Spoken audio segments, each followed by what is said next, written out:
Apa itu web 1.0? Web 1.0 adalah teknologi web yang pertama kali digunakan dalam aplikasi World Wide Web atau ada yang menyebut web 1.0 sebagai www itu sendiri yang banyak digunakan dalam situs web yang bersifat personal. Ciri-ciri web 1.0. Yang pertama merupakan halaman web yang statis atau hanya berfungsi untuk menampilkan. Yang kedua, halaman masih didesain sebagai HTML murni yang hanya memungkinkan orang untuk melihat tanpa ada interaksi. Biasanya hanya menyediakan semacam buku tamu online, tapi tidak ada interaksi yang intern. Yang terakhir, masih menggunakan form-form yang dimiliki melalui email, sehingga komunikasi biasanya baru satu arah.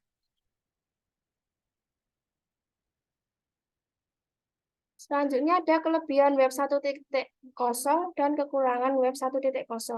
Kelebihan yang pertama, mudah dibuat dan diakses. Yang kedua, kestabilan dan kecepatan akses yang baik. Halaman website hanya menampilkan konten yang telah ditentukan dan tidak dapat diubah oleh pengguna, tanpa ada interaksi antara pengguna dan website.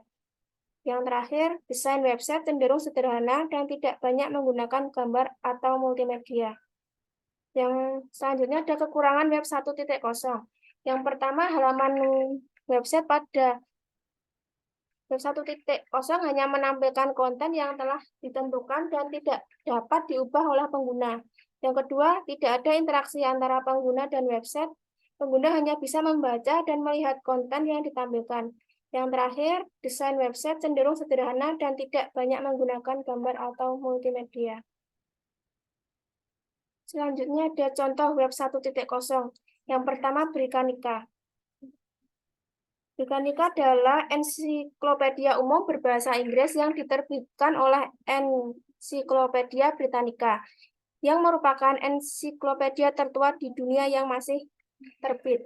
Yang kedua ada AOL, yaitu sebuah perusahaan media massa multinasional Amerika yang berbasis di kota New York, yang berkembang tumbuh dan berinvestasi dalam merek dan situs web.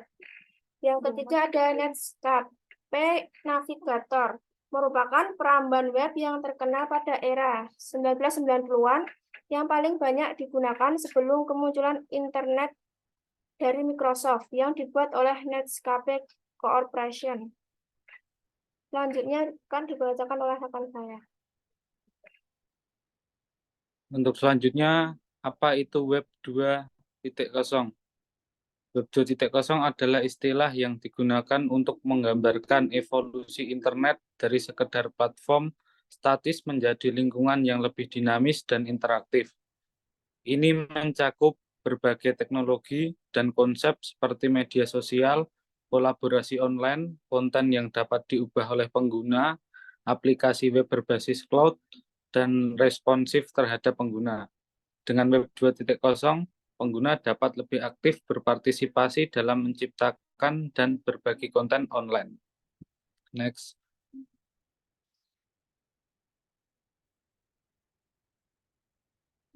Selanjutnya ada kelebihan dan kekurangan Web 2.0.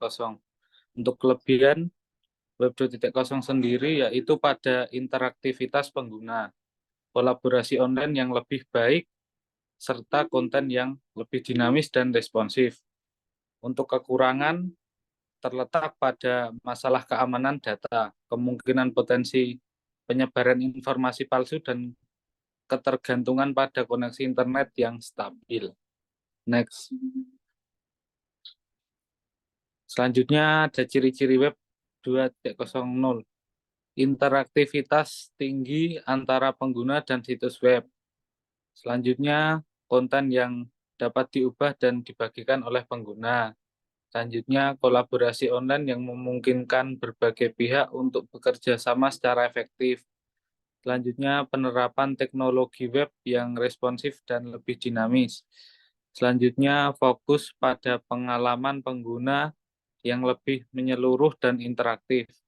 Selanjutnya, keterlibatan dalam media sosial dan jejaring sosial sebagai bagian penting dari pengalaman online.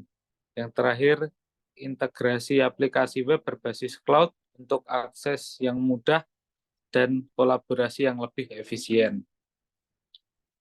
Next.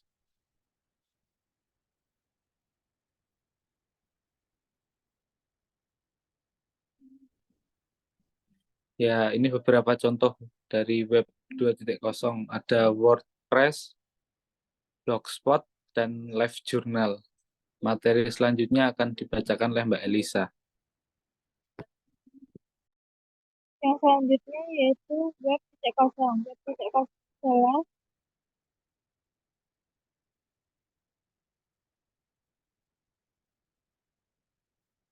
saya ulangi.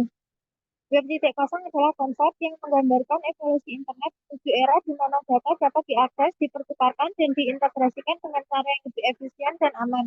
Ini melibatkan pengguna teknologi blockchain, kecerdasan buatan, dan protokol terdesentralisasi untuk menciptakan lingkungan online yang lebih terbuka, transparan, dan otonom. Next. Yang selanjutnya yaitu kelebihan dan kekurangan Web 3.0. Web 3.0 adalah konsep di mana manusia dapat berkomunikasi dengan mesin pencari. Kita bisa meminta web untuk mencari satu data spesifik tanpa bersusah-susah mencari satu persatu dalam situs-situs web. Web 3.0 juga mampu menyediakan keterangan-keterangan yang relevan tentang informasi yang ingin kita cari. Kekurangannya yaitu kemampuan yang lainnya juga pada bagian yang grafik 3 dimensi, sehingga sama sama keadaannya dengan dunia nyata. Namun akan menjadi permasalahan ini harus diimbangi dengan penambahan kecepatan dan bandwidth yang tersedia. Next. Yang selanjutnya yaitu ciri-ciri Web 3.0. Yang pertama, Web 3.0 cenderung memiliki infrastruktur yang terdesentralisasi, di mana data dan layanan tidak sepenuhnya terpusat pada satu entitas atau server tunggal. Sebagai gantinya, teknologi seperti blockchain digunakan untuk mendukung sistem yang lebih terdistribusi. Yang kedua, Web 3.0 mempromosikan interoperabilitas antara berbagai platform dan aplikasi, menggunakan data dan layanan untuk beroperasi untuk lebih lancar di seluruh ekosistem internet. Yang selanjutnya, Web 3.0 mempromosikan interoperabilitas antara berbagai platform dan aplikasi, memungkinkan data dan layanan untuk beroperasi lebih lancar di seluruh ekosistem internet. Yang selanjutnya biasanya hanya menyediakan semacam buku tamu online, tapi tidak ada interaksi intens. Yang selanjutnya, pengguna memiliki lebih banyak kontrol atas data pribadi mereka dan lebih banyak otonomi dalam cara mereka berinteraksi dengan internet, termasuk hal kebijakan privasi, kepemilikan data, dan pengelolaan identitas digital. Next. Yang selanjutnya yaitu contoh web 3.0. Yang pertama yaitu IPFS atau Interplanetary File System. IPFS adalah sistem distribusi konten yang berbasis blockchain yang bertujuan untuk menciptakan web tersentralisasi. Ini memungkinkan pengguna untuk menyimpan mengakses konten tanpa bergantung pada server pusat.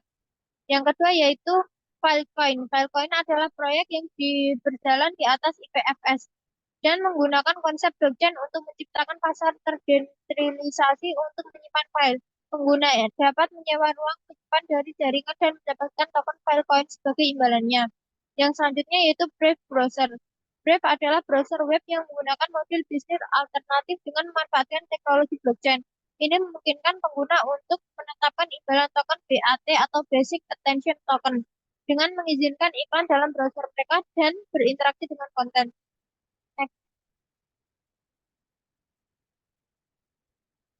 Sekian. Assalamualaikum.